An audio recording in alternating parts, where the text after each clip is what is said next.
Doctor صاحب صبح سے لے کر اب تک مولانا صاحب نے بیان دیا، بالخصوص مریم صاحبہ کا بیان، جس میں وہ کہہ رہی ہیں کہ جو سچویشن مجھے نظر آ رہی ہے اس سے ایسا لگ رہا ہے کہ حکومت کا خاتمہ ممکن ہے۔ بلاول صاحب نے دارالمخالف بیان کے حوالے سے بات کی، اس میں ججز کے حوالے سے انہوں نے بات کی، فوج کے حوالے سے بات کی۔ کس قسم کی تقریریں ہونے جا رہی ہیں آج؟ میں سمجھتا ہوں کہ جو کچھ ہونے جا رہا ہے وہ بہت اچھا ہونے جا رہا ہے۔ اچھا کس لحاظ سے ہونے جا رہا ہے؟ پہلی بات تو یہ کہ اس کو پرامن رہنا چاہیے۔ پرامن سیاسی سرگرمیاں ہمیشہ معاشرے کے لیے بہتر ہوتی ہیں۔ یہ تو ایک پہلو ہے اس کا میں مثبت پہلو دیکھ رہا ہوں۔ اگر یہ تشدد کی طرف جاتا ہے تو وہ غلط ہے، اور میرا نہیں خیال کہ یہ تشدد کی طرف جائے گا۔ دوسرا جو میں اس کا مثبت پہلو دیکھ رہا ہوں کہ جہاں جو آپ کا سوال ہے کہ سیاست کس طرف جا رہی ہے، سیاست اس طرف جا رہی ہے جس طرف پچھلے 20-22 سال میں نہیں گئی۔ یعنی وہ کیا بات ہے، میں پچھلے 70 سال کی بات نہیں کر رہا تھا کہ پچھلے 22 سال میں 3 وزرائے اعظم کو غیر جمہوری طریقے سے ہٹایا گیا۔ پہلے نواز شریف کو 99 میں غیر آئینی اور غیر جمہوری طریقے سے ہٹایا گیا، عوام نہیں نکلے۔ آئیڈیلی اس کے خلاف نکلنا چاہیے تھا، احتجاج کرنا چاہیے تھا۔ دوسرا، یوسف رضا گیلانی صاحب کو غیر جمہوری تھا، وہ عوام نے نہیں ہٹایا تھا یوسف رضا گیلانی کو، جس طرح سے ہٹایا گیا وہ بھی ہم جانتے ہیں کہ خط نہ لکھنے پر ان کو فارغ کر دیا گیا۔ تیسرا جو ہے وہ تیسرے وزیر اعظم خود نواز شریف کو ایک وہ بہانہ بنا کر کچھ ان کو ہٹایا گیا۔ خیر، جو 3 وزیر اعظم ہٹائے گئے وہ ظاہر عوام کے ووٹوں سے منتخب ہو کر آئے تھے، ان کو جس طرح سے ہٹایا گیا اس پر عوام نہیں نکلے۔ یہ پہلا موقع ہے جو میں مثبت بات دیکھ رہا ہوں جو 20-22 سال میں نہیں ہوئی، جو اب ہو رہی ہے، پازیٹیو پہلو، کہ جناب ان غیر جمہوری ہتھ کنڈوں کو، غیر جمہوری طریقوں کو کہیں نہ کہیں عوام کو نکل کے کاؤنٹر کرنا پڑے گا، کہیں پر چیلنج کرنا پڑے گا کہ بھئی یہ دس از ناٹ آن۔ اگر لوگ عوام لے کر آئے ہیں وزرائے اعظم کو، تو عوام کو یہ حق ہے کہ وہ آگے نکل کر اس کو ہٹائیں۔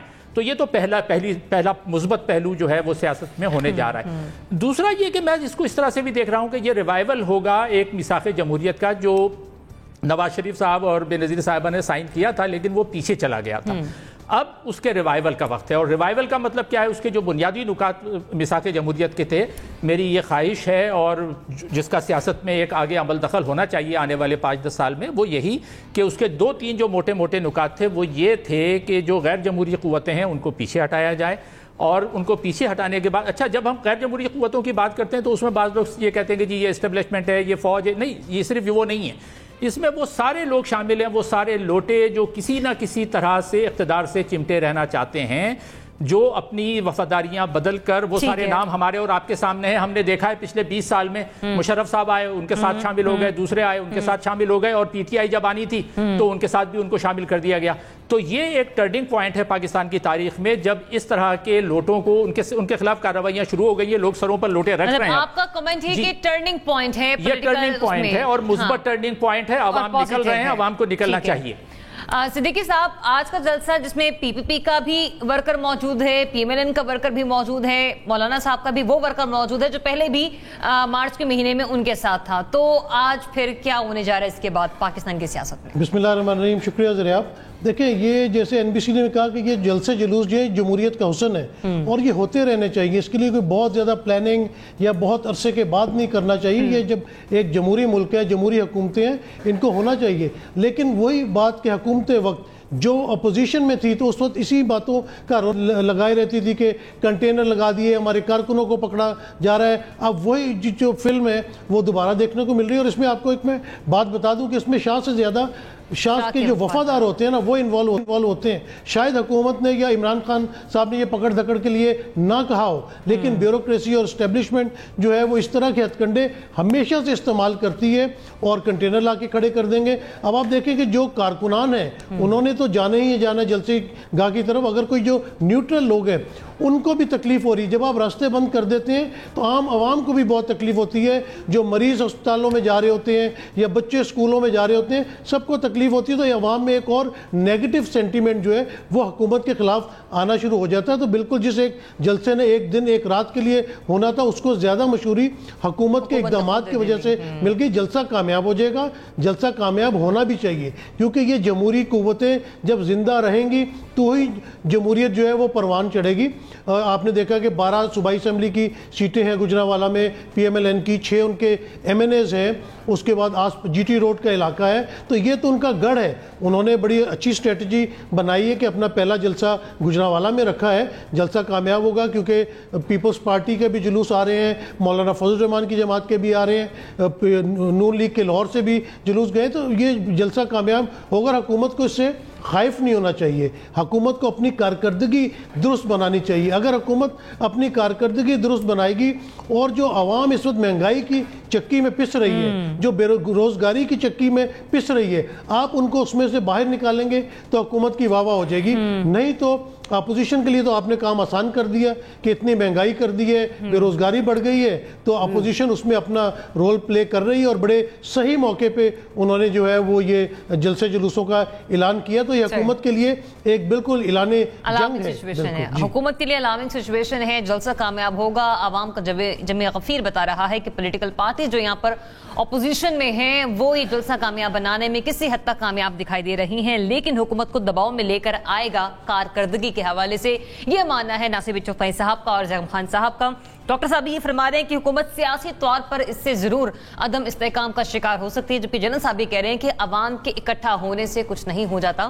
پی ٹی آئی کے دھرنے بھی عوام کے جمع غفیر کے حوالے سے بڑے بھرپور مانے جاتے تھے, لیکن استعفیٰ تو اس وقت بھی نہیں دیا گیا. آگے بڑھتے بات عمران خان صاحب کے حوالے سے, جو کہ آج کہہ رہے ہیں کہ این آر او دے دوں تو زندگی آسان ہو جائے گی.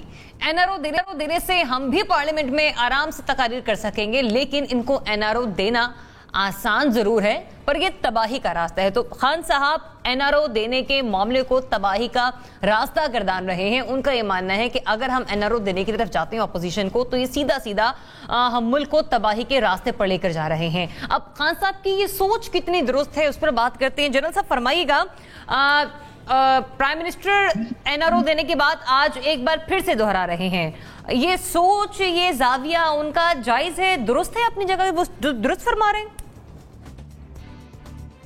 دیکھیے بات یہ ہے کہ این آر او دے سکتے ہیں یا نہیں, یہ ایک الگ قصہ ہے, لیکن ایک چیز ہے کہ یہ جتنا فطور آپ کو نظر آ رہا ہے یہ ہے کرپشن کے کیسز کی وجہ سے. یہ کہنا کہ یہ کسی کے دل میں یہ اتنا درد اٹھ گیا کہ وہ عوام کے لیے سوچ رہا ہے کہ جناب چیزیں مہنگی ہو گئی لہذا مجھے کچھ کرنا ہے, یہ میں بالکل تسلیم کرنے کو تیار نہیں. چیزیں ان کے دور میں بھی مہنگی ہوتی رہی تو کیا کیا کسی. اصل چیز یہ ہے کہ جھوٹ کا اتنا پرندہ بھی, میں مثلا بلاول کے میں دیکھ رہا تھا, بیان دیکھ رہا تھا, وہ 3 دفعہ الیکشن جنہوں نے لڑا روٹی کپڑا مکان پہ, وہ کہہ رہے ہیں کہ جی ہماری ذمہ داری ہے مزدور اور کسان کا بھلا کرنا اور اس کی بہتری کرنا. یعنی یہ آپ سوچئے کہ جھوٹ کیا ہے. اور پھر ہم نے مشرف کے خلاف, مشرف جیسے عامر کے خلاف جدوجہد کی, والدہ محترمہ جو ہے وہ این آر او کر کے گئی, یہ جدوجہد کی بات کر رہے ہیں, اور یہی دوسری پارٹیوں کا حال ہے. اصل چیز یہ ہے کہ اس ملک میں کوئی بھی کرپشن کو ختم نہیں کر سکتا. جب عوام کرپشن کو برا نہیں سمجھتے, جب عوام کرپشن کے ساتھ ہو جائیں, جب کراچی میں جلوس نکالا جائے شرجیل میمن کا اور اس کو سونے کا تاج پہنایا جائے, پھول کی پتیاں پھینکی جائیں, اور یہ پورے ملک میں یہی کچھ ہے. آپ جھوٹ بولیں, آپ جعلی کاغذات عدالتوں میں جمع کرائیں, آپ پھر بھی ٹھیک ہیں, تو اخلاقی گراوٹ جب معاشرے میں بے تحاشا آ جاتی ہے تو اس کا حل کوئی نہیں. عمران کو نکال دیں, اگر ان میں سے کل نواز شریف بھی کھڑا ہو کے یہ کہہ دے کہ آج سے میں مومن ہو گیا ہوں اور میں اب کرپشن کے خلاف جہاد کرنے لگا ہوں, تو آپ دیکھیں گے کہ 6 مہینے بعد اس کی بھی چھٹی ہو جائے گی. کیونکہ کرپٹ مافیا آج ریاست سے زیادہ مضبوط ہے. ہر ادارے کو خرید سکتے ہیں, ہر ادارے کے ان کے پاس جو دولت ہے, پیسہ ہے, وہ ریاست اس کے معاملے میں اس کے سامنے کمزور ہے. تو یہ چیز جو بھی کوئی کہے گا, اگر وہ چاہیں مارکیٹ میں سے چیزیں غائب کر سکتی ہیں. اب شوگر کا دیکھ لیں, 12-14 مہینے تو زرداری صاحب کی ہیں. رونا ہم کس کے لیے رو رہے ہیں؟ میں تو نہیں شوگر غائب کر گیا یا کوئی اور تو نہیں کر گیا, یہ تو جن کی شوگر ملی ہے وہی کچھ حکومت میں بیٹھے ہوئے ہیں, کچھ نون لیگ میں ہے, کچھ پیپلز پارٹی میں, اور لیڈر ہیں ٹاپ پہ. ان کی سیاست چلتی ہی نہیں انہی پیسوں پہ جو وہ لوٹ مار کرتے ہیں. تو یہ, اور پھر جتنا بھی ابھی احتجاج اور جو کچھ ہوا ہے, اس میں کسی نے کوئی اسٹریٹجی نہیں دی کہ یہ معاملات حل کرنے کے لیے. دیکھیں, آپ اپنا مینیفیسٹو دیتے ہیں, اگر یہ حکومت بری ہے, یہ ٹھیک نہیں کر رہے, آپ کیا کریں گے آ کے آپ ہمیں بتائیں, یہ ہم عوام کا معاملہ ٹھیک کر دیں گے. تو یہ ہے, یہ بالکل درست ہے کہ آج اگر کوئی بھی شخص پاکستان میں سیاست کرنے کے لیے وہ یہ سوچتا ہے کہ وہ کرپشن کے خلاف جہاد کر کے تو سیاست کر لے گا,